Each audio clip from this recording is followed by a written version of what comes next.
आइए आज हम बात करते हैं सिंबल ऑफ इलेक्ट्रिकल इंस्ट्रूमेंट या symbol of electrical measuring instrument के बारे में।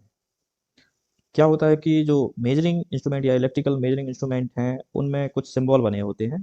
सिंबल की क्या मीनिंग निकलती है, सिंबल देख के हमें क्या ध्यान देना है, क्या समझना है, इसके बारे में आज हम समझेंगे। तो सिंबल जो होते हैं ये बहुत कुछ कहते हैं, हमें इनको समझना है। तो सिंबल 1 से लेके 5 तक जो बने हुए हैं, ये सिंबल बताते हैं हमें मेजरिंग इंस्ट्रूमेंट की आंतरिक संरचना।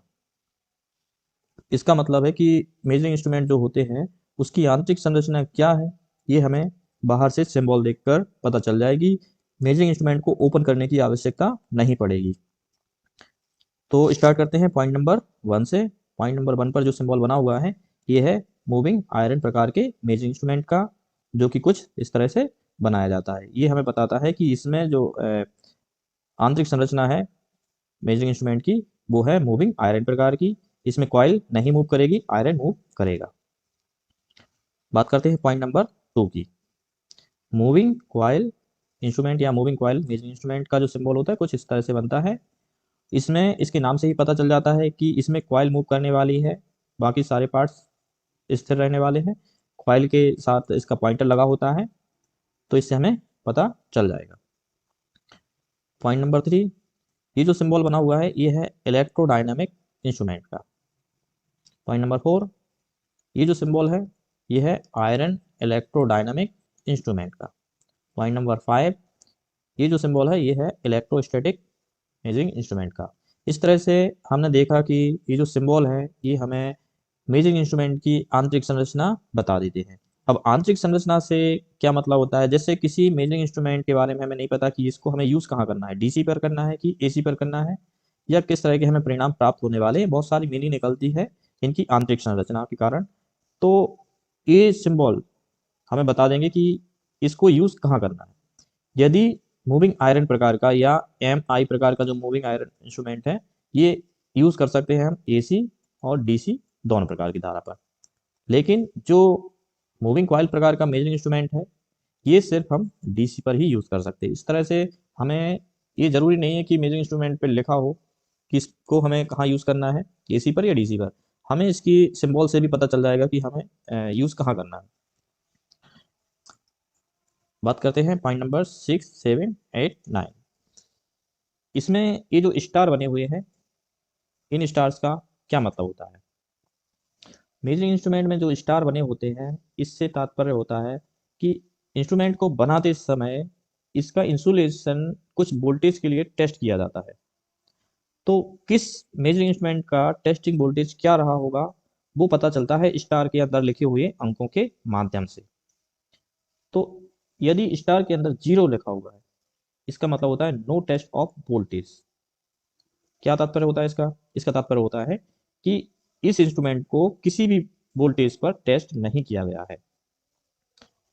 पॉइंट नंबर 7, यदि स्टार के अंदर कोई भी अंक नहीं लिखा हुआ है तो इससे हमें पता चलता है कि वोल्टेज जो इसका टेस्टिंग रहा है वो है 500, यानी कि इसका जो इंसुलेशन टेस्टिंग वोल्टेज है वो 500 वोल्टेज ही रहा है।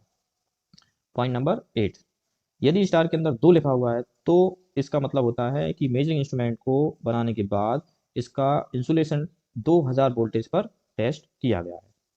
पॉइंट नंबर 9, स्टार के अंदर यदि 5 लिखा हुआ है तो इसका मतलब होता है इसका इंसुलेशन टेस्टिंग वोल्टेज 5000 रहा है।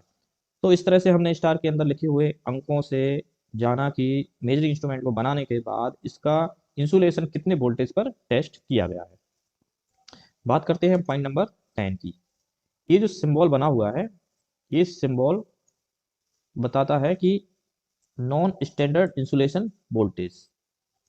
इससे हमें समझ में आता है कि मेजरिंग इंस्ट्रूमेंट पर यदि ये वाला सिंबल बना हुआ है तो इसके अंदर जो इंसुलेशन लगाया गया है वो स्टैंडर्ड नहीं है, यानी कि अच्छी क्वालिटी का इंसुलेशन यूज नहीं किया गया है।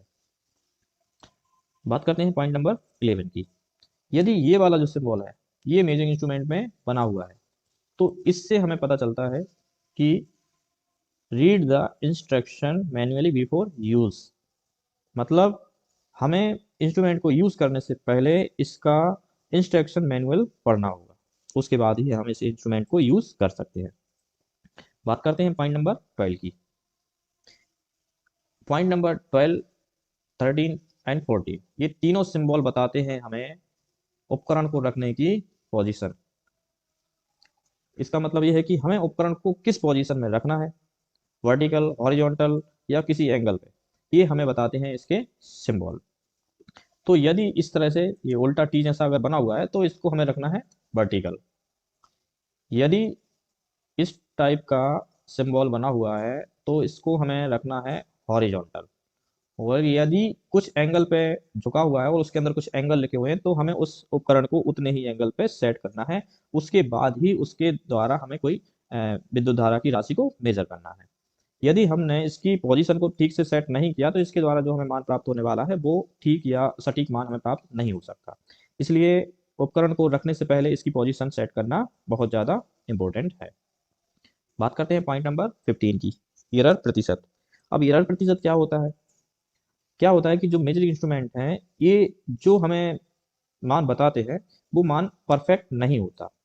एग्जाम्पल के लिए यदि कोई वोल्ट मीटर है जिससे हमें 100 के अंदर में कोई वोल्टेज मेजर करना है, तो वोल्ट मीटर के द्वारा हमें वोल्टेज बताया गया है 16।